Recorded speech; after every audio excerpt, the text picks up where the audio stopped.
Hello and welcome to the Under Center podcast. Week 14 is in the books, and I'm joined this week by Rian and Al to help us go through all the interesting topics from the week gone by and maybe have a look forward as the end of the season fast approaches. All the bye weeks now complete. It's a sprint to the end of the season. I think this week, at least, not a whole lot of surprises to talk about. One in particular, I think we'll get on to. But guys, did you get to catch much of the football this week, and what did you think? Al, I'm sure you're a happy boy this week. Anytime you get a division win is always good as a Seahawks fan. Yeah, always good, especially against the Cardinals and 49ers. I like winning against them. Yeah, showing that the Cardinals may have been pretenders all along and never really had their shit together this season. Rian, did you catch the Panthers this weekend? A valiant effort, I believe. Yeah, I've recently discovered how to 100% legally stream the Panthers games, and it's come at a very good time because the last few weeks have been improvements, if not the right results. I mean, going toe-to-toe with the Chiefs and the Eagles in back-to-back weeks is pretty good. We were Xavier Legette drop away from leading that game in the last minute once again, so... yeah, positive signs, but at some stage that kind of the moral victories will become old at some point. So we need to start getting regular victories at some point. But yeah, first game in 2 years that we are favored coming up at the weekend. So who are you playing this? Who are you playing next week? Cowboys, baby, Cowboys. Yeah, look, I think on the Legette side of things, he might be a bit of a bust. You'd have to say so far. Hasn't really had the hands.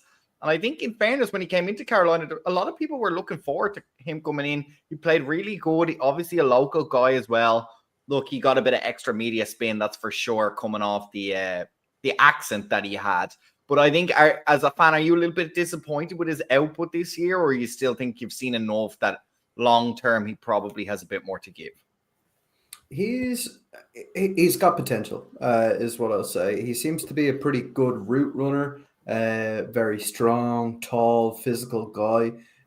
So he seems to be getting open quite a bit. It's just in those contested situations, making the catch. We've seen a couple of drops on the season so far.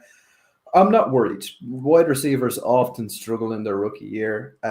He's doing better than Jonathan Mingo ever did with the Panthers. So, these things happen, and he has got those kind of veteran presence to lean on a little bit with Thielen in the building and uninjured. So we'll see how it goes next season.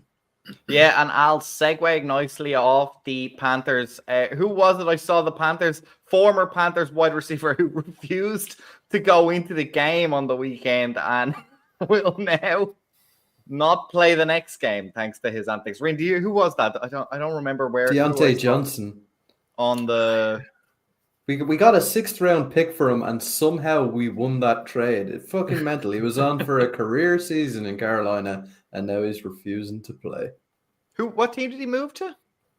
The Baltimore Ravens. Baltimore Ravens, yeah. I thought that was a bit crazy. Al, we were talking about on the way into the show, the Seattle Seahawks, obviously a nice win against the Arizona Cardinals. We can talk about that a little bit if you want, but you got to feel sitting pretty in what is, in fairness, quite a competitive, if not the best record-wise division, quite a competitive division. And the Rams proved that this weekend, taking down the Buffalo Bills in a huge scoring game. Neither team turning over the ball either, which I believe it's the highest scoring game where that's never happened either. You guys must be thanking your lucky stars. A down year for the 49ers, dealing with a lot of problems. And in fairness, you've managed to capitalize, and that's the most important thing when you're in such a tight and crazy division. Being able to eke out the wins, especially against division opponents, are worth their weight in gold at this point.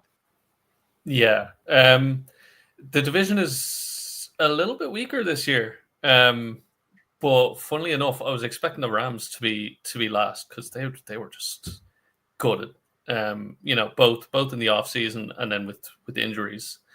And you wouldn't expect them to put up any sort of a fight with the Bills, but that was a great game. That was a really good game to watch, and it shows that as much as people might talk about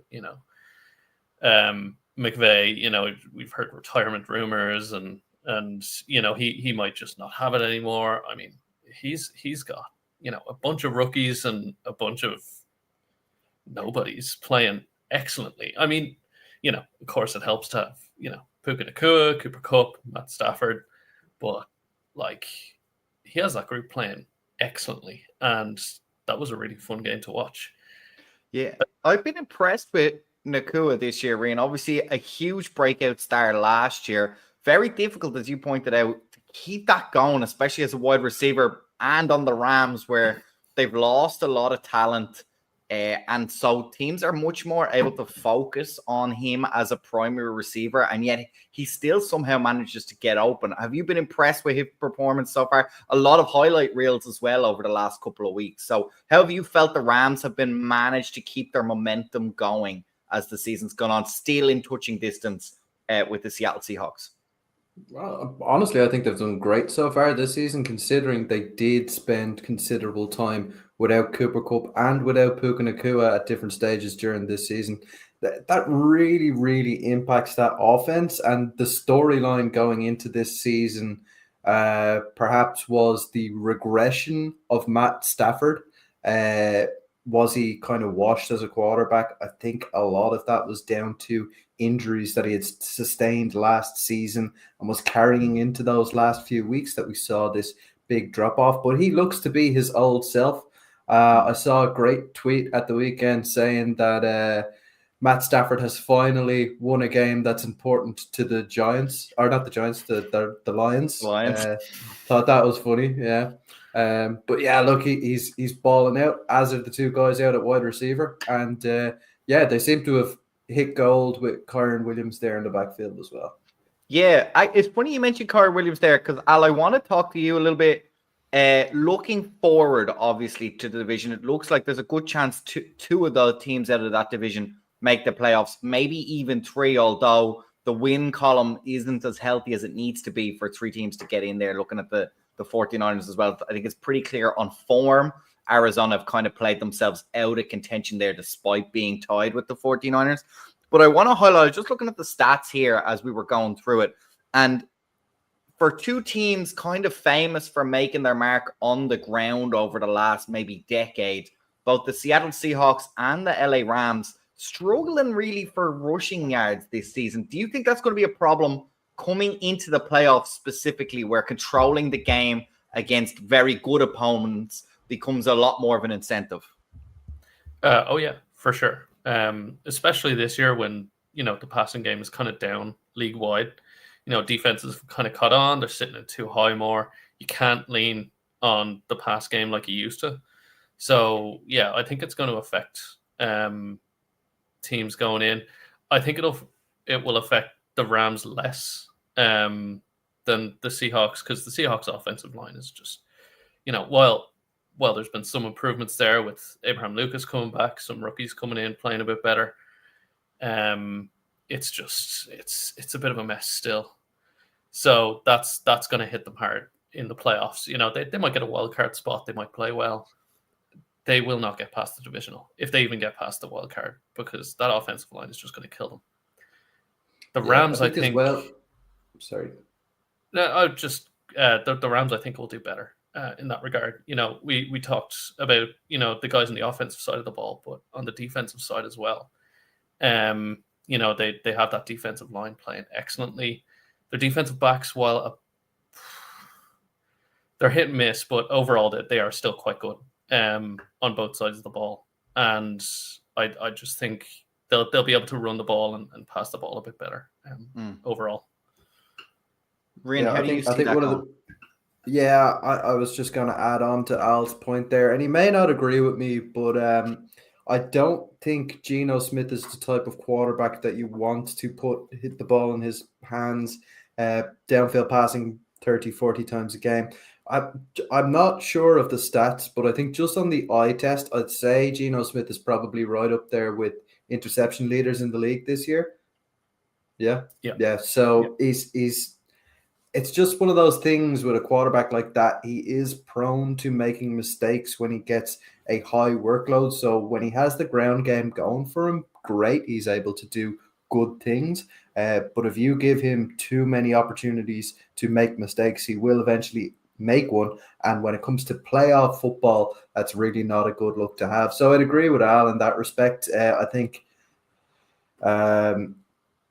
the Rams are better off situationally with the quarterback that they have, Matthew Stafford. He's a polished guy. He's been to the Super Bowl, won a Super Bowl, in fact. So yeah, he's the more likely guy to succeed in that playoff situation. Yeah, sticking with the NFC West, because I think it is really interesting, and obviously now the focus becomes on that playoff picture and the bubble, so to speak, of which teams are on the edge. At the moment, the last team into the playoffs on the NFC side of the ball is the Commanders at 8-5. They've obviously had a lot of rocky games now. The last kind of 3 of the last 4 games have not looked particularly well. Nice bounce back game against the Titans before the bye week. Not the easiest schedule, not the hardest schedule either in terms of coming in the end. So I'd be interested to know Rams at 7-6, Cardinals at 6-7, and 49ers at 6-7. My question directly, Rian, is are the 49ers just one step maybe too far behind to mount a real playoff challenge? Or is there too much football to be played where it's not really in their own hands? Or do you think they can still make the playoffs? Obviously, mathematically, still in with a shout. Yeah, I mean, if you look at that player pool that they have out there, offensively and defensively, they absolutely have the talent to go on a run. I think the main kind of game, I'm not sure, it's next week, is it, that they play against the Lions? That's going to be huge for them. If they can pull out a result there against the Lions, that'll be just a great morale boost for that team going into the last few games of the season. It's actually the Rams they're playing on Thursday Night Football next week. So a huge game there with playoff. Okay, so that one's going to be tough. And then I think they have the Lions the week after. No, it's Rams, Dolphins, then Lions. Rams, Dolphins, who are on an 11-game win streak, by the way. It's pretty amazing for such an average quarterback as Rain likes to slate him for. Well, Goof is pretty average, but he's playing pretty well this year. But yeah, look, they stick out as a team that could certainly move their way up. It is a certainly competitive NFC side of the draw. Nobody in there really stands out as being the top candidate for getting the wild card spots. I'd say probably, your Washington Commanders are right up there, but they have looked faltering in the past few weeks. So I know that they did beat the Titans there before the bye, but you really should be beating the Titans and be beating them well if you are looking to make the playoffs. So, yeah, I think the NFC is just wide open at the moment. Yeah, the Commanders currently playoff probability according to NFL given at 81% so far. Rams, who are top of the bubble, at 30%. Falcons at 38%, which I think is generous given their slump in performance the last couple of weeks. And Kirko Bottle Boy Cousins, not really known for his killer instinct in terms of getting teams over that hump into the playoffs. I certainly know that for sure. Actually, maybe that's a good time now to move on to this conversation. I think it's going to be on the lips of almost every podcast. No more than ours having so many, well, I want to say so many. I for sure am a strong Kirk Cousins hater. I'm hoping for a Russell Wilson type cliff to hit him squarely in the face. Looks like that's finally coming out. Do you think it's time to start Michael Penix? And if you do, I would question, what are the advantages of getting him a couple of games? Obviously, any NFL game wrap is good. But when it's a guy as experienced as he is coming out of college, are you risking a stupid injury when you kind of know and there's not a whole lot to play for, i.e. the wins aren't going to count for a whole lot, even if you can get them? Or does that kind of pale in comparison to just getting game reps, NFL speed, NFL thought process? Yeah, I mean, I think at this point, no one will admit it in the Falcons building, but your season's, you're not playing well enough, and Kirk is he's done. You can tell he's like a statue there in the pocket, not in a good way. He's done, and I think first of all you have to see what you have in your rookie. see how much he's picked up, see if he gels with the team, see what he's good at, what he's bad at, throw some different play calls at him, see how he does in a real game. And as well, like, just Kirk's not getting anywhere. See what you have anyway. Overall, just play around with your team. You're done. I know you've paid him. I know, but that's the sunk cost fallacy. Like, you're just you've paid your money. You're going to lose anyway. Just do it. Someone will panic and take him on as well next year. Like, if he ends up being a backup next year, someone will panic when their quarterback goes down and take him on board. That's a given. I mean, well, that's if the Falcons are willing to trade him, because they might just feel comfortable. Hey, we've got Kirk for 4 years. Let's just do whatever with him and stash him on the bench in the case that Kirk gets injured or something like that. Because then if Kirk does get injured, then they have no one.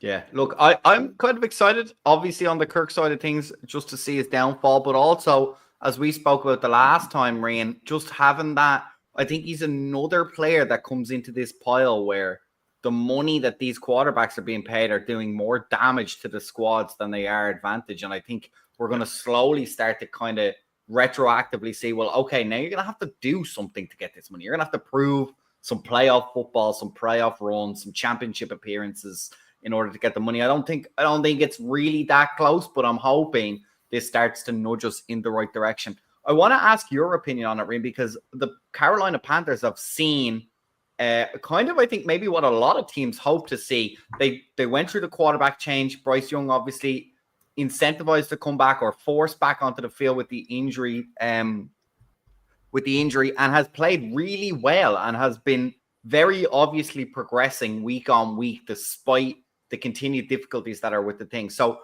I'd be interested to know what you think on a Falcons point of view, having seen the benefit and just the general positivity change once a quarterback, a project kind of starts to come to fruition and you start to see some fruits from all the effort that's been put in behind the scenes.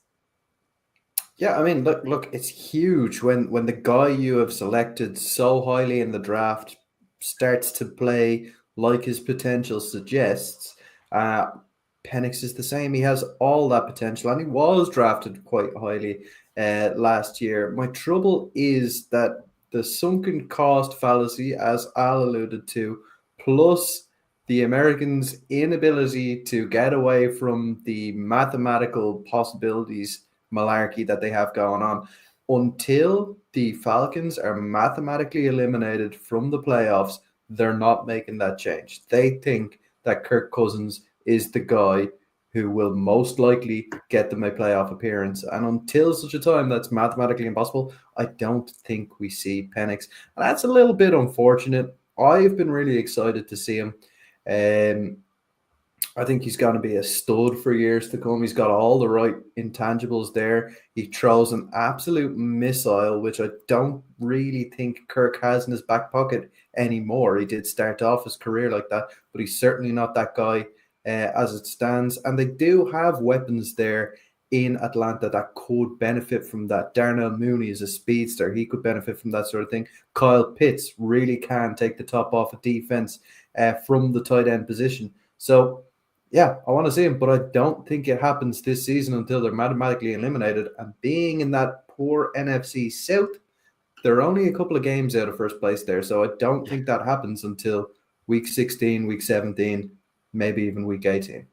Yeah, the New York Giants, the only team mathematically eliminated from the playoffs on the NFC side of the ball. I think the Panthers were eliminated this week. I think were they? I'm just looking. They had to win out. The standings I have here, I just have the Carolina Panthers are still technically, by my last mark, still eligible, but I may be corrected that this is the ESPN app I'm looking at the moment. So technically still in with a game, although way, way outside. One game I didn't get to see, but really intrigued me was obviously we've talked about the Lions, their 11-game win streak, but the Green Bay Packers have bounced back. It got rocky there in kind of the first quarter of the season. Jordan Love took that injury and took a while to kind of get his feet back underneath him. Seems to be playing some really excellent football. I'm just looking at their schedule to run themselves in to the playoffs. Pretty sure they will make the playoffs, but they've got the Seahawks next week, Al, then the Saints, the Vikings, and the Packers. And I think what makes things interesting for the the Bears, I beg your pardon. I think what makes life interesting for the Packers is some nice scalps for them to have on the run in, so as not to take their foot off the gas. Particularly, I'm looking at, obviously, the Seahawks and the Vikings. They can do a bit of damage if they beat those two teams in terms of their playoff potential. Maybe the Vikings less, but it would certainly continue a downward skate they've been having in terms of form. Would you be excited if you're a Packers fan, looking strong, looking likely to make it back into the playoffs, and a lot of scalps to take on the way there as well? I don't know. I don't know, because they just, like, they have a few guys on defense, like Kenny Clark looks great. And then a bunch of guys, and same on offense. Like, they don't even have a guy. Like, they don't have a number one wide receiver. They have just a bunch of guys. Like, don't they have a Josh Jacobs at running back? But he's just playing all right. Like, he's not putting up massive numbers, like 66 yards last week. That's not what you would expect when everyone else isn't going to be putting up those huge numbers. You don't have a Puka Nacua. You don't have a, JSN. You don't have a Jordan Addison, Jamar Chase. You just have a bunch of guys. And I don't know how far you can go with just a bunch of guys. They're not playing bad. Like, they've got a good record. They play well. But they don't have any of those blue chip talents to just take them over the edge. I don't want to burst your bubble, Al, but I'm looking at the rushing stats at the moment. Yeah. They're fifth in the league in rush yards per game. So he has over 1,000 yards on the season and 11 touchdowns so far. Yep. Maybe I'm getting his stats mixed up with someone else. They do have, guys like Christian Watson and stuff. Like, he had 114 yards. Like, they do play well. They play good football, but like, they don't have anyone that can, just take over a game. And when they get into the playoffs, they have some tough games coming up, some easier ones. But I'm not convinced that they can really make a push like that. They'll make the playoffs. I think they'll play well. I just don't know how far they'll go. I'd be the absolute opposite to Aldo, by the way. I just want to get my point in before we move on. I'm the total opposite. If I'm a Packers fan, which I half semi kind of am with a Packers fan living in my gaff, so I do tend to keep an eye on them. And I watched that game there on Thursday night, and in my eyes, the Packers really should have won that game. Some very questionable officiating there. Some ludicrous play calling once again from Dan Campbell. They really should have won that game. They looked the better team, to be honest. And I don't see an issue with not having a singular number one guy there on the offensive side of the ball in terms of the wide receiver core anyway. Like Christian Watson is excellent. I'm blanking on the guys' names, the other two guys that they have. But the fact that they can put those three guys in the game, and you're going to have somebody in single coverage at all times. And then you have Tucker Kraft as well. Tucker Kraft, to me, is one of the top tight ends in the league. He's not in that stratosphere up with your Brock Bowers and your Travis Kelce's, but he is right up there. So, I really like that team. They've built an excellent offensive line. They're clearly able to run the football. Running the football is a superb asset to have moving into the playoffs, particularly if they can get themselves a home game or two there in Lambeau Field when it's super ice cold. Running the football is an absolute weapon. And I think they're able to do it. So I wouldn't be surprised seeing them go on a run this season. We talked about there in just losing a game they should have won. One team that's made a name for themselves this season in winning games they probably should have lost. The Kansas City Chiefs have managed to clinch the division on a doink field goal for what feels like the 11th week in a row of a last play heroic, slightly dodgy, slightly fortuitous, slightly skill-based win. We talked about this before, Rain. You were kind of lamenting last week or the week before when we were on about the Carolina Panthers also this week. They had a chance just there, and it's good signs for a Panthers fan, but ultimately it seems to be what separates the good teams from the bad teams when you can play poorly or let a team hang around and you manage to get the bounce more often than not and get over the line. So quite interesting. Do you think, and it's going to follow on with a second question, how do you think that the Chiefs are set up for playoff football? Do you think there's a risk there that they haven't been playing great football this season, and once they come into the playoffs playing top-notch teams, that they could be found out a little bit? Or do you think the Chiefs are going to chief a little bit and end up playing their best ball after the regular season has ended?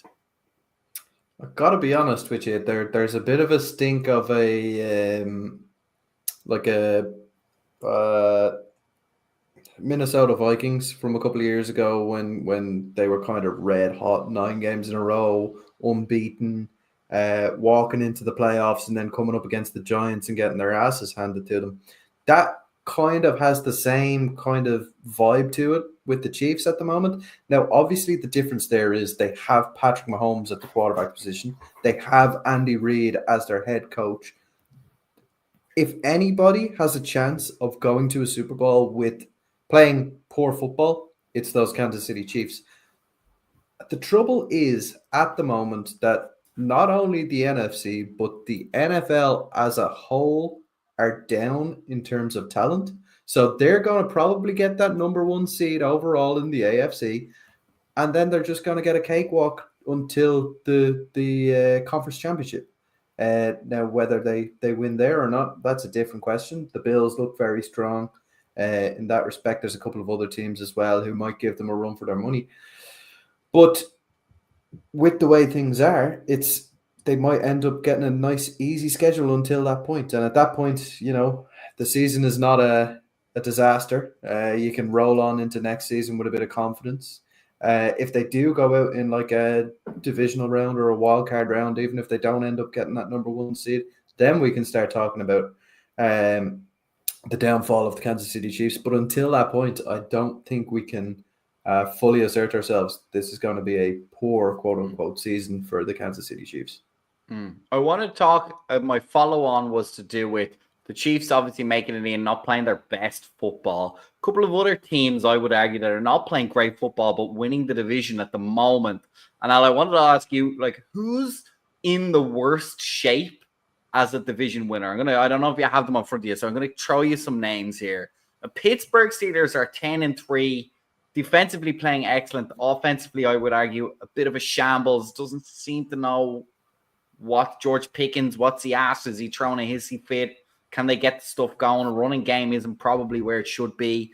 You've got the Houston Texans, 8-5. Definitely not the kind of high flying that we had from Stroud last season. Not the worst season. They're calling it a slump, though. Then you've got the Tampa Bay Buccaneers at 7-6, feisty, and then the Seattle Seahawks. We've kind of chatted a little bit about them. They're 8-5, so they're probably on the better looking end. Which of those stands out to you as kind of going to limp their way into the playoffs, let's say? I think an argument could be made for all of those teams.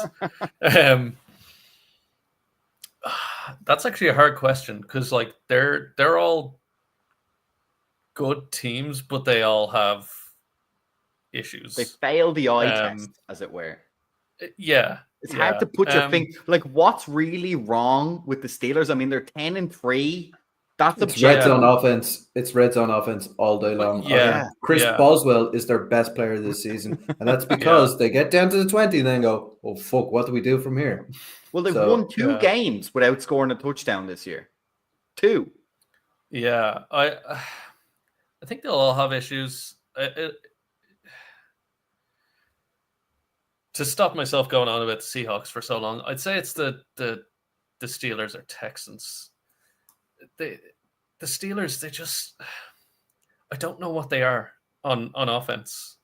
I don't know what to make of them. They're just so inconsistent. And as you said, Ree, they're red zone offense is fucking awful. They just fall apart in the red zone completely. And while Russ has had, I mean, what was it, 2 or 3 weeks ago, he turned into like prime 2015 Russ. He's been better this year actually, which is surprising overall. But he's not amazing. He's not elevating that offense.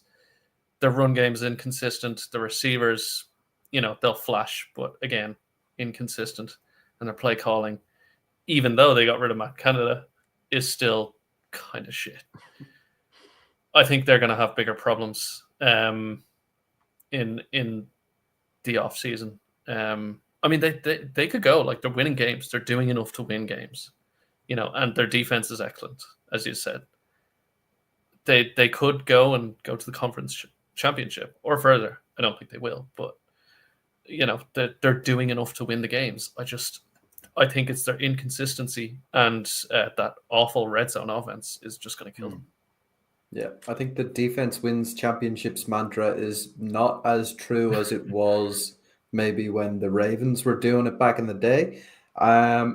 Maybe just going back to the Steelers offense, it might stem from the fact that they're overusing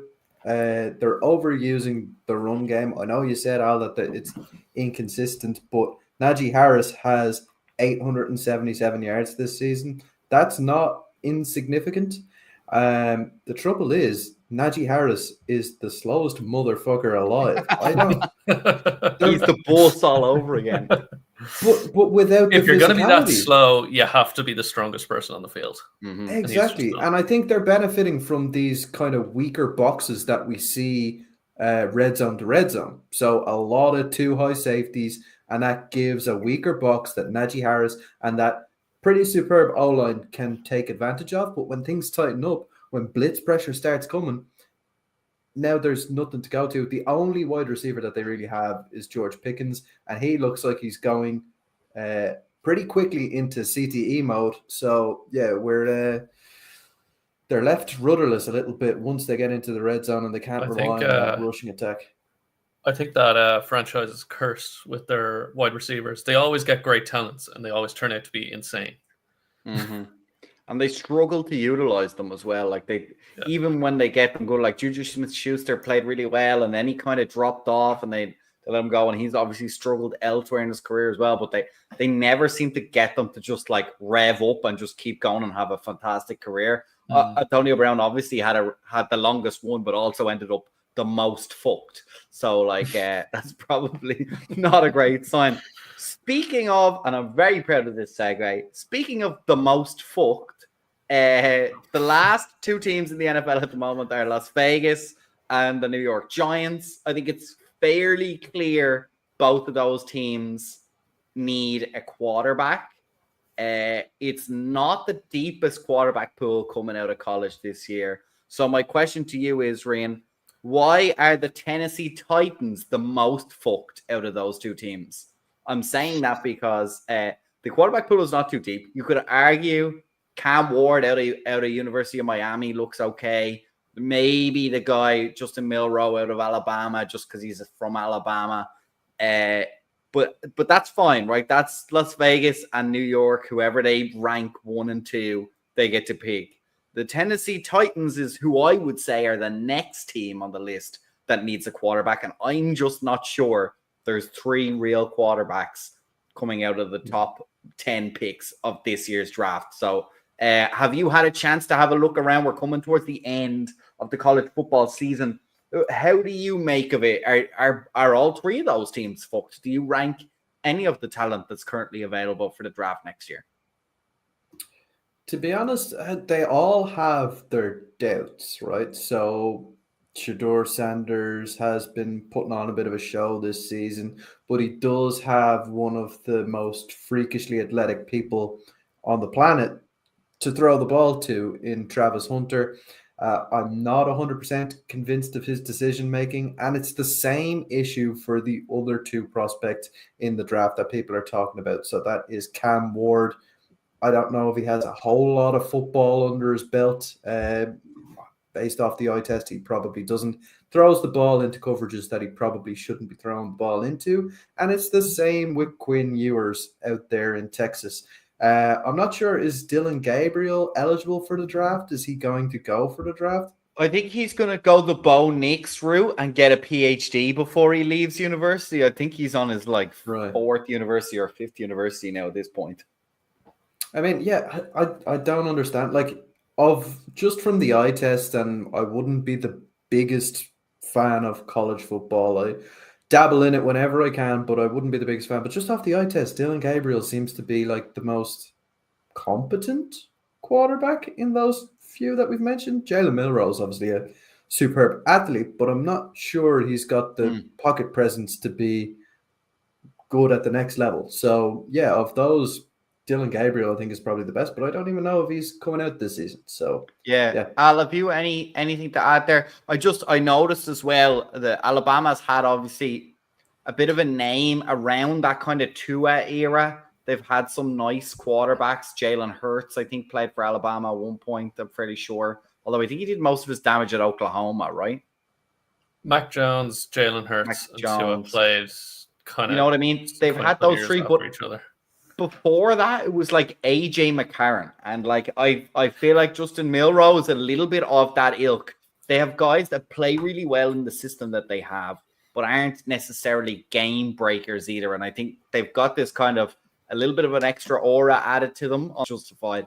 I think Alabama, in my experience, have always been a running team and have some excellent, obviously, wide receiver talents. Some of their talents that have come out have been absolutely spectacular in the league over the last kind of 5 years. Al, where do you see? Are you starting to turn your eye towards the draft yet? And what do you think of?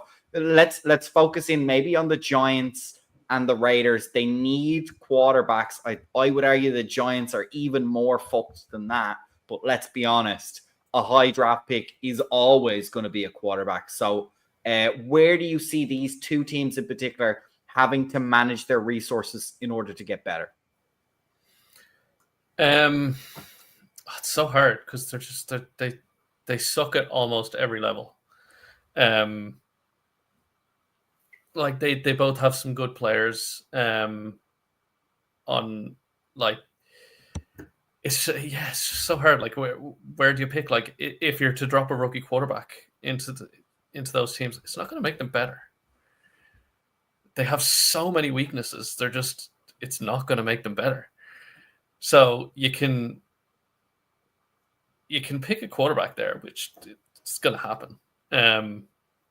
But they have bigger issues to fix first on both sides of the ball. I